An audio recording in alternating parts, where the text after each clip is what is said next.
Hello दोस्तों, आप लोगों को मेरा सादर प्रणाम। कैसे हैं आप लोग? आज की हमारी कहानी है बजरंगबली जी की शक्ति। अगर आपको हमारी कहानी पसंद आए तो प्लीज़ आप हमारे चैनल को सब्सक्राइब जरूर करना। रामायण के अनुसार बाली को उसके धर्मपिता इंद्र से एक स्वर्ण हार प्राप्त हुआ था। इसी हार की शक्ति के कारण बाली लगभग अजेय था। उसने कई युद्ध लड़े और सभी में वह जीता। इस स्वर्ण हार को ब्रह्मा ने मंत्रयुक्त करके यह वरदान दिया था कि इसको पहनकर बाली जब भी रणभूमि में अपने शत्रु का सामना करेगा तो उसके शत्रु की आधी शक्ति क्षीण हो जाएगी और यह आधी शक्ति बाली को प्राप्त हो जाएगी। यही बाली की शक्ति का राज था। बाली को इस बात का घमंड था कि उसे विश्व में कोई हरा नहीं सकता या कोई भी उसका सामना नहीं कर सकता।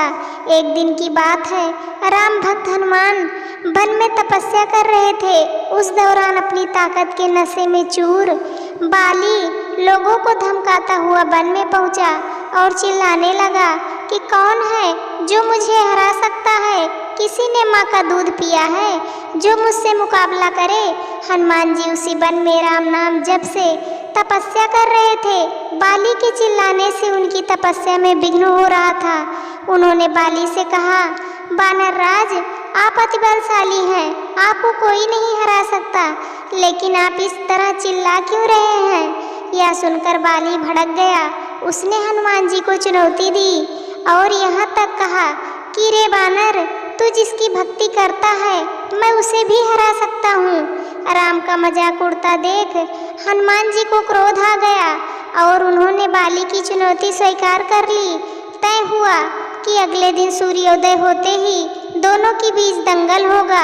अगले दिन हनुमान जी तैयार होकर दंगल के लिए निकले ही थे कि ब्रह्मा जी उनके समक्ष प्रकट हुए और उन्होंने हनुमान जी को समझाने की कोशिश की कि वह बाली की चुनौती स्वीकार न करें, लेकिन हनुमान जी ने कहा कि उसने मेरे प्रभु श्री राम को चुनौती दी है।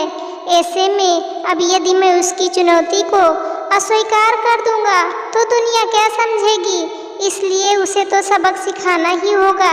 यह सुनकर ब्रह्मा जी ने कहा, ठीक है, आप दंगल के लिए जाओ, लेकिन अपनी शक्ति का 10वां हिस्सा ही लेकर जाओ। शेष अपने आराध्य के चरण में समर्पित कर दो। दंगल से लौटकर यह शक्ति फिर हासिल कर लेना। यह सुनकर हनुमान जी मान गए और अपनी कुल शक्ति का 10वां हिस्सा लेकर बाली से दंगल करने के लिए चल पड़े। दंगल के मैदान में हनुमान जी ने जैसे ही बाली के सामने अपना कदम रखा, ब्रह्मा जी के वरदान के अनुसार हनुमान जी की शक्ति का आधा हिस्सा बाली के शरीर में समाने लगा।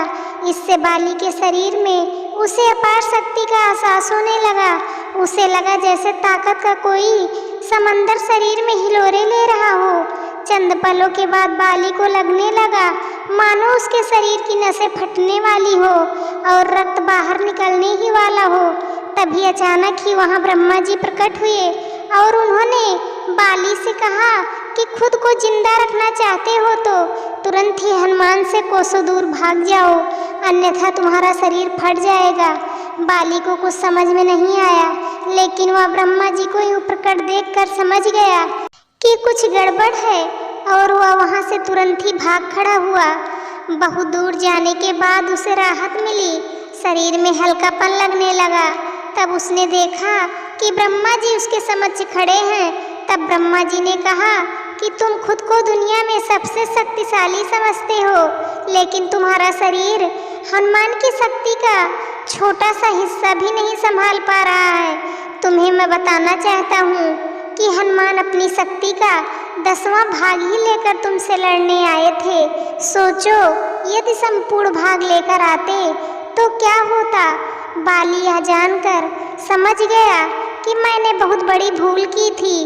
बाद में बाली ने हनुमान जी को दंडवत प्रणाम किया और बोला, अथाह बल होते हुए भी हनुमान जी शांत रहते हैं और राम भजन गाते रहते हैं, और एक मैं हूँ जो उनके एक बाल के बराबर भी नहीं हूँ और उनको ललकार रहा था। मुझे क्षमा करें हनुमान जी। इस प्रकार हनुमान जी ने बाली का घमंड तोड़ दिया। जय जय श्री राधे, जय जय श्री राम, जय जय श्री हनुमान, जय जय श्री बजरंग बली। दोस्तों, ये कहानी आप लोगों को कैसे लगी आप लोग कमेंट करके ज़रूर बताना।